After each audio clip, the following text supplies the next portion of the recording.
Muito boa noite. Hoje nós recebemos do Senhor mais uma vez a oportunidade de crescermos na sua palavra. Nossa expectativa nessa noite é que Deus fale ao seu coração, que Ele tome a sua vida, te torne cada vez mais parecido com Cristo Jesus. Nós estamos durante a série de mensagens que levou o nome de A Essência do Amor, porque nós estamos pensando sobre a pessoa de Cristo Jesus, em quem reside a essência do amor. Hoje, mais especificamente, a gente vai pensar um pouquinho sobre mais uma etapa da vida de Jesus, mas antes eu queria ler um trecho de um livro. O livro se chama Solilóquios, A Vida Feliz, escrito pelo Santo Agostinho, e esse livro, como o próprio nome diz, é uma tentativa, é uma expressão de Agostinho das suas orações feitas a Deus, mas também de suas conversas dele com a sua razão. Num dos trechos em que é narrado no livro, uma dessas conversas, Agostinho diz assim: fiz minha oração a Deus. A razão então pergunta para ele: então, o que deseja saber? Agostinho responde: tudo o que pedi na oração. A razão argumenta: faze um breve resumo de tudo. Agostinho então diz: desejo conhecer a Deus e a alma. Nada mais, contrapõe a razão. Absolutamente nada.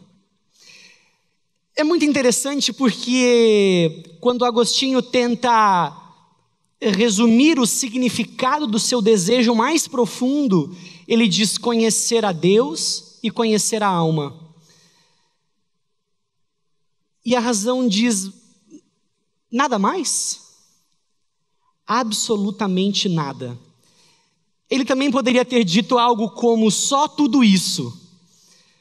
Conhecer a Deus e conhecer a si mesmo, nesse santo movimento de conhecimento, o que nos restaria para conhecer?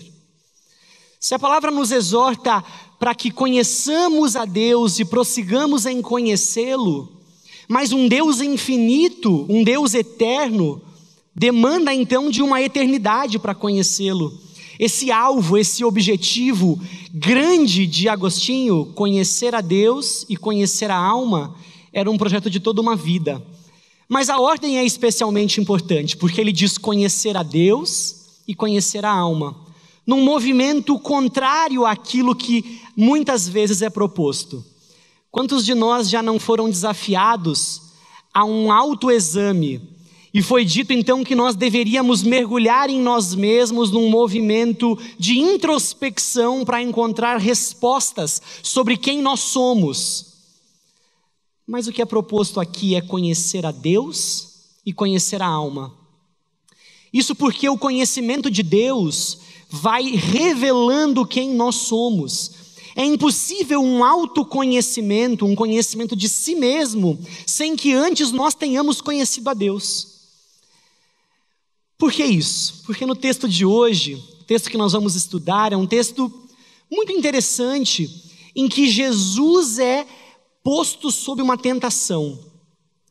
É um texto sobre identidade, eu quero defender isso com você. Então, se você tem sua Bíblia, eu convido você a pegar comigo, a gente vai ler isso que está narrado em Mateus, no capítulo 4, versículos de 1 até 11.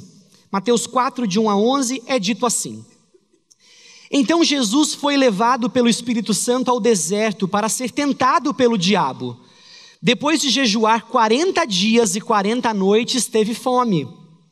O tentador aproximou-se dele e disse: se você é o Filho de Deus, mande que estas pedras se transformem em pães. Jesus respondeu: está escrito, nem só de pão viverá o homem, mas de toda a palavra que procede da boca de Deus.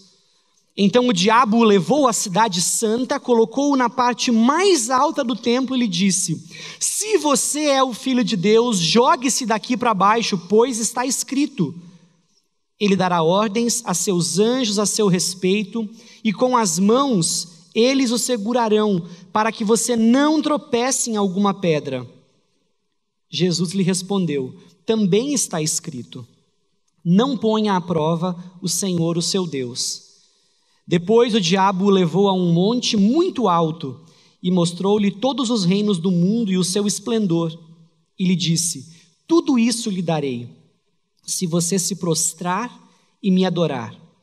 Jesus lhe disse: retire-se, Satanás, pois está escrito: adore o Senhor, o seu Deus, e só a ele preste culto.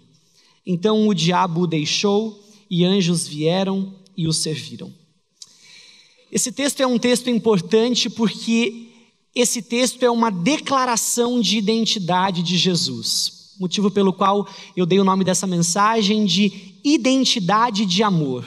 Por que uma identidade de amor? Porque a identidade de Jesus se baseava numa afirmação amorosa. Porque Jesus, nesse diálogo com o diabo, não se permitiu ceder às mentiras dele ou às suas propostas enganosas. Existem muitos detalhes neste texto e eu gostaria de chamar a sua atenção para alguns deles. No início do texto, há uma pequena menção importante que precisa ser alvo da sua atenção.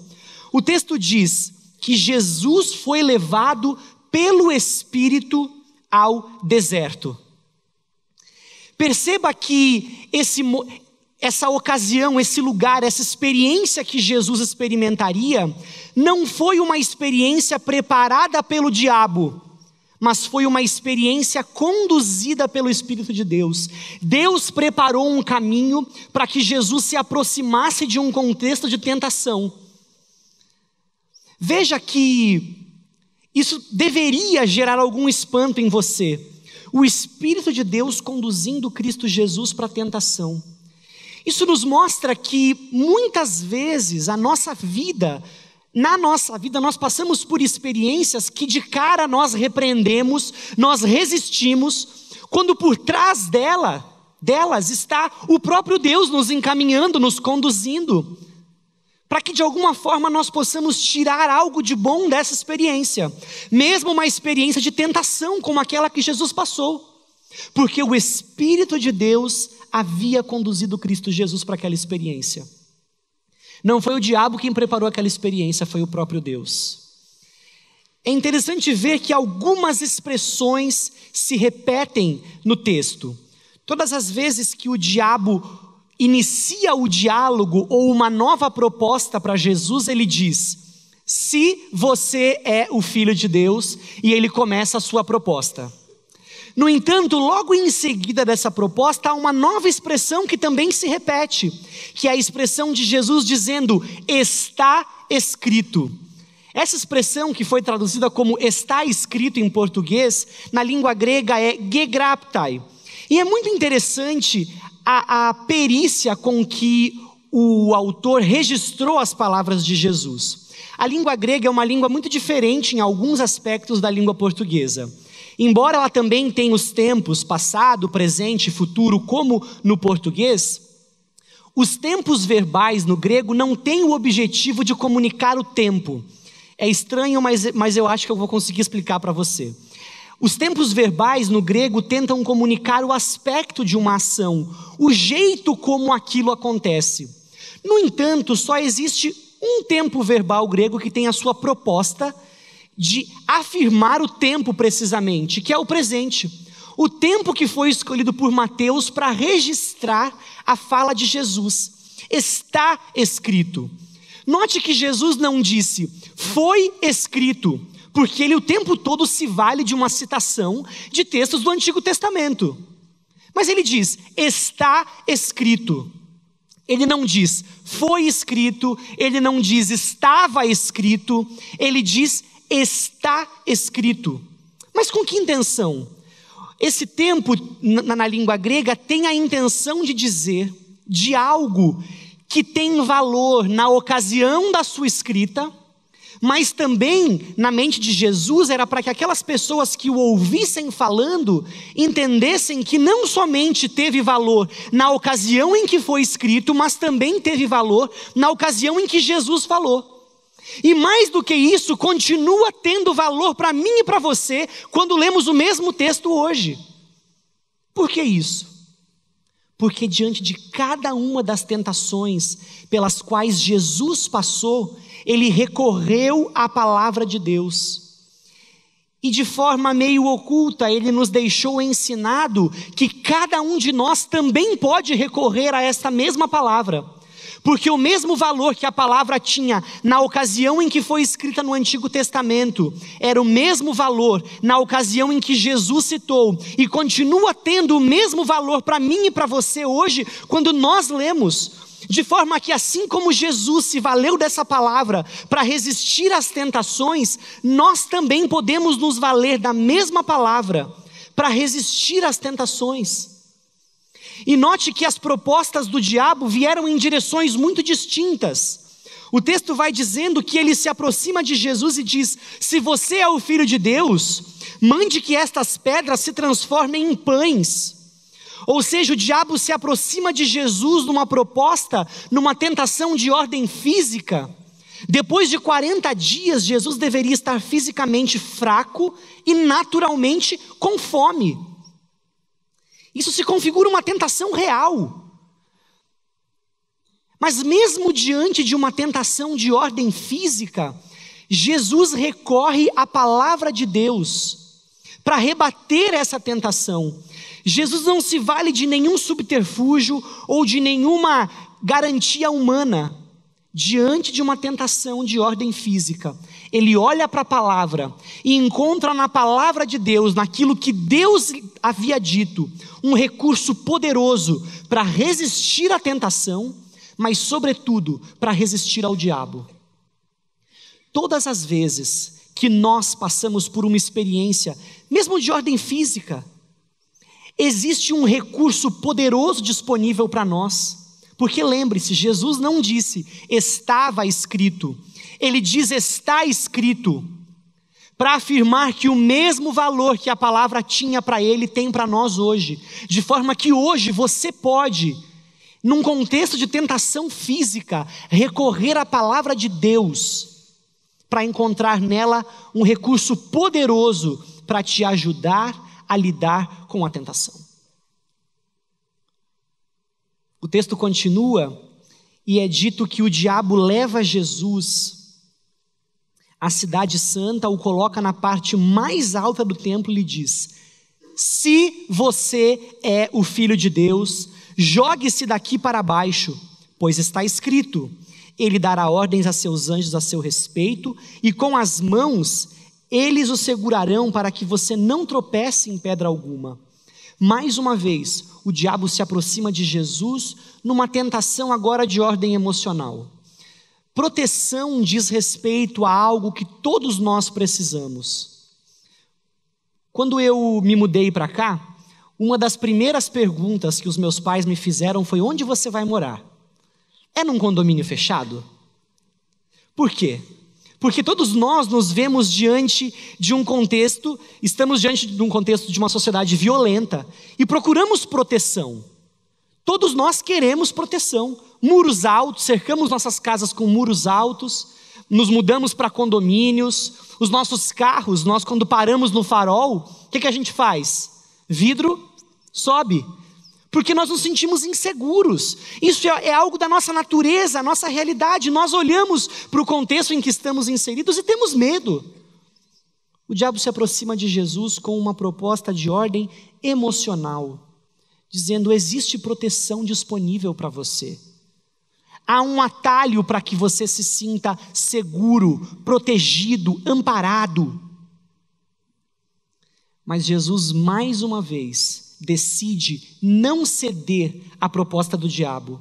E mais uma vez ele recorre à palavra de Deus para lutar contra a tentação, para lutar contra o diabo. E ele vai dizer: também está escrito, não ponha à prova o Senhor, o seu Deus. Ou seja, se por um lado, quando o diabo começa o diálogo com Jesus, ele parte de uma tentação de ordem física, meio despretensiosa, mas Jesus rebate com a palavra. Nesse segundo momento, o diabo também se prepara e usa também a palavra para lutar contra Jesus, mas dessa vez manipulando a palavra de Deus. E Jesus faz então um ajuste e mostra o que de fato a palavra diz. Parece que o diabo, de alguma forma, também era um teólogo, mas era um mau teólogo. Todos nós somos teólogos. Todos nós, de alguma forma, nos aproximamos de Deus com algum conceito, falamos sobre Deus, e o que você fala sobre Deus diz respeito ao que você acredita sobre Deus, e isso é teologia. O diabo vai construir esse diálogo com Jesus, se valendo de uma mentira. Primeiro questionando a palavra de Deus e depois usando a palavra de Deus de forma inadequada. Faça isso, porque Deus falou que vai proteger você. Mas Jesus precisa corrigir isso.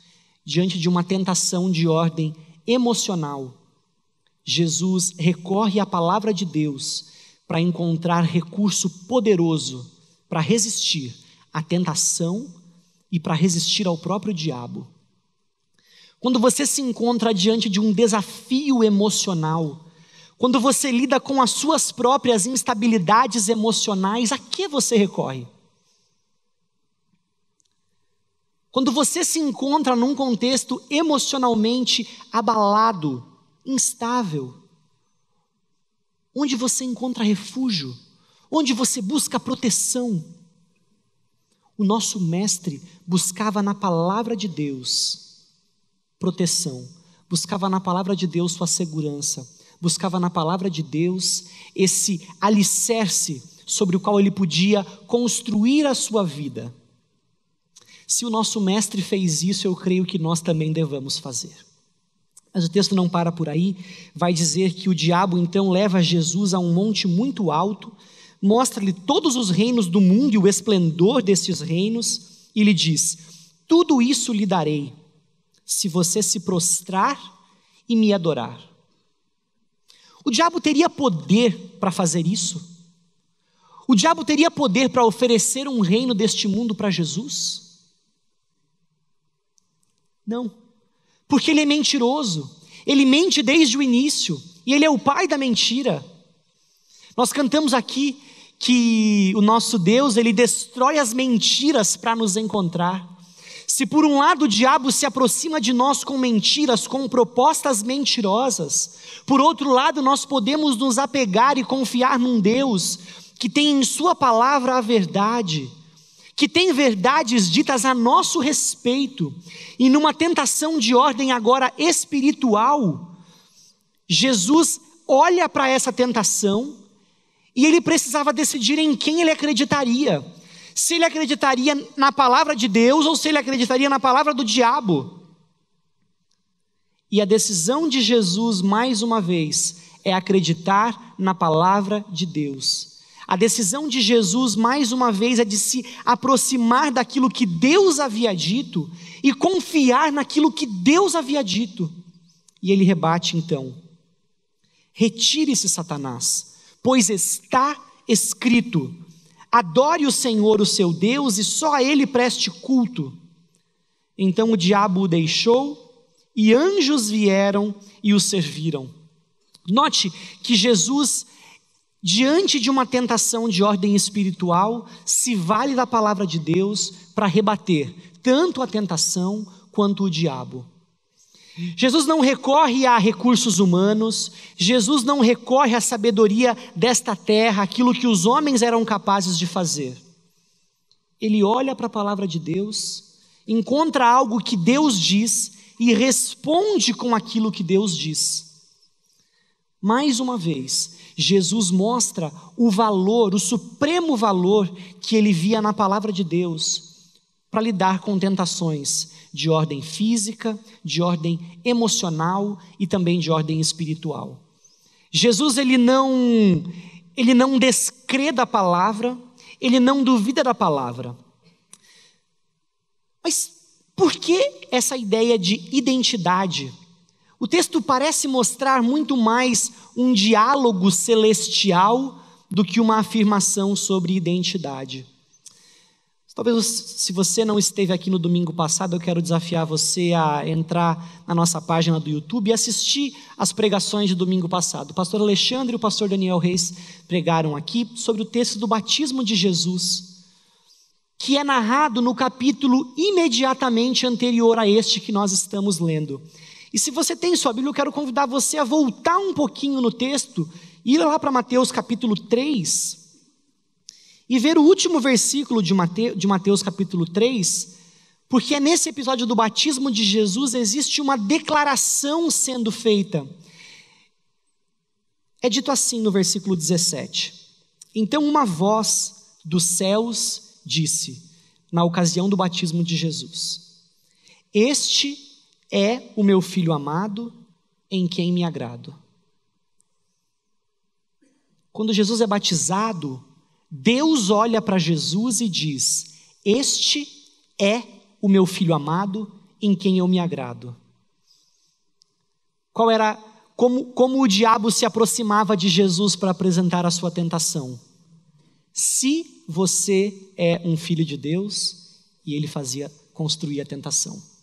Ou seja, o desafio do diabo para Jesus era naturalmente atacar a palavra de Deus, porque Deus havia dito que Jesus era o seu filho amado, e o diabo se aproxima questionando a palavra de Deus, dizendo: se você é o filho de Deus, faça isso, faça aquilo. Ou seja, Jesus o tempo todo precisou administrar a sua confiança. Jesus precisou administrar em quem ele confiaria para definir a sua identidade. Se ele confiaria na palavra de Deus que disse: você é o meu filho amado, ou se ele confiaria na palavra do diabo que questionava a sua filiação. E note que é assim desde o princípio. O diabo tem a mesma estratégia. Você deve se lembrar de Adão e Eva, quando ele se aproxima de Eva para tentá-la a comer do fruto proibido. Ele sugere que Eva coma, e Eva disse que ela não deveria fazer aquilo, porque Deus havia proibido, porque não poderia fazer aquilo. Mas o diabo vai dizer para ela assim: não foi isso que Deus disse. Primeiro ele planta uma dúvida: foi isso que Deus disse? E depois ele veementemente nega a palavra de Deus, dizendo: você não vai morrer. Eva acreditava, porque Adão havia dito para ela que se ela comesse ela morreria, porque Deus havia dito para Adão. Mas o diabo vai dizer: você não vai morrer. A mesma estratégia no Éden, a mesma estratégia na tentação de Jesus, a mesma estratégia para mim e para você hoje. Em que você vai confiar para definir a sua identidade? Você pode decidir confiar na palavra de Deus. Isso porque quando nós cremos em Cristo Jesus, a palavra nos diz que aqueles que creram nele, que o receberam, foi-lhes dado o direito de se tornarem filhos de Deus. Se você creu em Cristo Jesus, se você recebeu Cristo Jesus, o que é dito a seu respeito, o que a palavra de Deus diz a seu respeito, é que você é um filho. E o que um filho é capaz de fazer para mudar o seu status de filho, para deixar de ser um filho? Absolutamente nada. Se existe uma segurança que nós podemos ter, é a de que somos filhos amados. Porque Deus diz isso. Mas você precisa decidir em que você vai acreditar. Se você vai confiar na palavra de Deus para definir sua identidade, ou se você vai confiar na palavra do diabo, ou se você vai confiar na estratégia do diabo, que desde o início é colocar em xeque a palavra de Deus. Essa semana eu conversava com uma pessoa e ele vinha me dizendo o motivo do atraso dele, porque a moto dele havia quebrado. E a gente começou a conversar e ele me contou de 2 vezes em que ele foi assaltado. O resumo da história, na percepção dele, foi de que Deus havia permitido que ele fosse assaltado, tivesse sua moto furtada, numa das vezes, inclusive, sendo alvo de um tiro de um dos assaltantes. Foi que Deus o colocou naquela situação para que ele estivesse sempre alerta. Em que sentido? Porque se ele estivesse em pecado e aquele assaltante tivesse atirado e acertado nele, e ele em pecado tivesse tomado um tiro e morrido, ele poderia ter ido para o inferno. E na conversa argumentei com ele, falei, mas e a sua segurança naquilo que Jesus fez por você? E aí ele me respondeu assim, uma coisa é uma coisa, outra coisa é outra coisa. Aquilo que Jesus fez é o que Jesus fez, mas aquilo que eu faço é aquilo que eu faço. Mesmo tendo crido em Jesus, mesmo confiando em Jesus, mesmo sendo um irmão em Cristo, ele ainda tentava, ou ele ainda tenta, acrescentar à obra de Cristo algo que possa assegurar a sua salvação, algo que possa assegurar a sua condição de filho. Ele acreditava, ou ele acredita, que há algo que ele possa fazer capaz de mudar o seu status diante de Deus. Ele é alguém que decidiu desconfiar da palavra de Deus, que diz que ele é um filho amado de Deus, para confiar na palavra do diabo, que tentava colocar em xeque o seu status, sua condição de filho de Deus. É possível que muitos de nós levemos essa mesma dúvida ou esse mesmo fardo sobre os nossos ombros. Muitos de nós tentam preservar a vida cristã a partir das suas obras, a partir da sua vida de santidade. Muitos de nós tentam conquistar a sua posição de filhos com os seus esforços, com os seus méritos, com as suas boas ações, com a qualidade daquilo que fazem.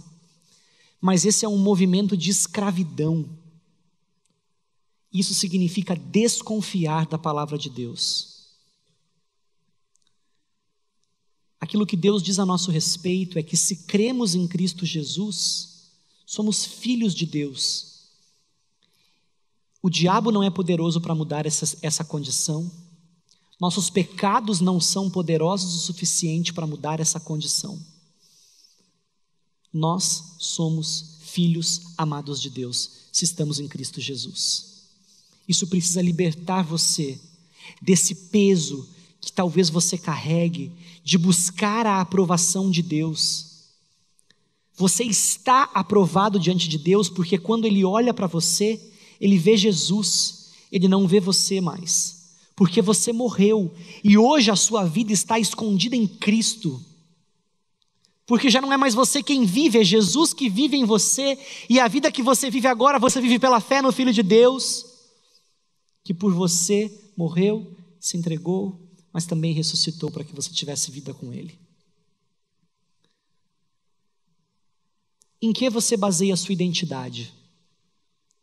Nas verdades que Deus diz em sua palavra, ou nas mentiras do diabo que tenta questionar a palavra de Deus?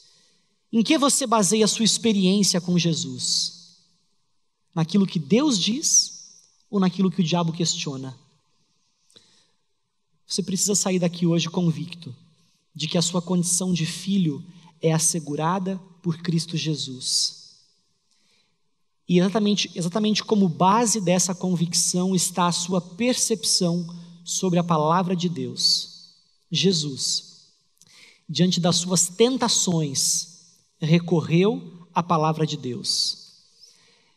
Jesus, diante das propostas do diabo para que ele se autoafirmasse, diante das propostas do diabo lhe apresentando atalhos, ele decide confiar na palavra de Deus.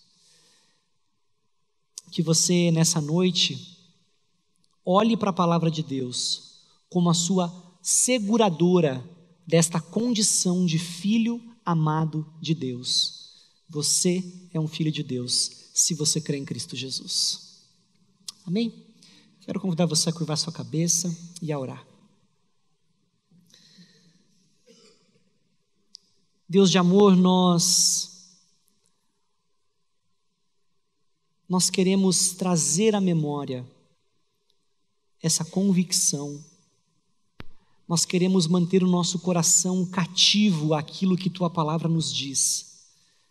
Nós não queremos ceder às mentiras e às propostas enganosas do diabo.